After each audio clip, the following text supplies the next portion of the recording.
Good morning everyone. আজ আমি এখান থেকে আমার ব্লগটা স্টার্ট করছি। আজ হচ্ছে মঙ্গলবার, এখন বাজে 9:30। তো ছেলে ঘুম থেকে উঠে খাওয়া দাওয়া করে বেরিয়ে গেছে, অথচ ওষুধ খায়নি। এই যে ওষুধ ওর পড়ে রয়েছে, এখন ডেকেছি ওষুধ খেতে ঘরে আসছে।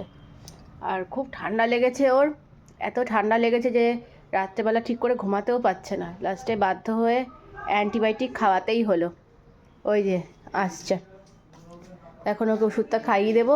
আর ওর মাছের ঝোলটা বসানো আছে, ওটা নামাবো, ঘর দোরগুলো পরিষ্কার করব, তারপর তো আবার আসবে, ওর চান খাওয়া আছে। চলো আবার দেখা হচ্ছে কিছুক্ষণ বাদে। এই যে ছেলের মাছের ঝোল হয়ে গেছে, দুধ চাল দিতে বসিয়েছি। আর আমাদের হচ্ছে লাঞ্চে আজকে ভাত, শিম হয়েছে, আর এই যে মাছের ঝোল, ট্যাংরা মাছ দিয়ে শিম আলুর ঝোল, আর কুমড়ো ভাজা ওদিকে, আর এটা হচ্ছে থোড়ের ঘন্ট। কাল তো শিবরাত্রি, তোমরা কারা কারা শিবরাত্রি করছো?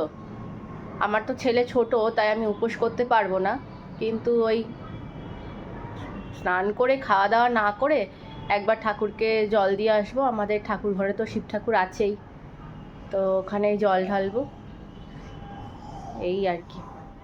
বাচ্চা ছোট, আমার আর সেরকম কোনো প্ল্যান নেই উপোস করার।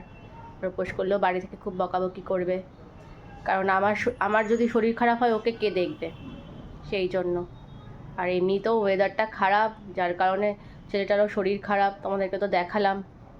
ওর অ্যান্টিবায়োটিক চলছে, সর্দি কাশি জ্বর লেগেই আছে। আর শুধু ওর কেন, বাড়িতে আমাদের সবারই ঠান্ডা লেগেছে, ওর ঠাকুমার, আমার, ওর পিসির, সবার ঠান্ডা লেগেছে।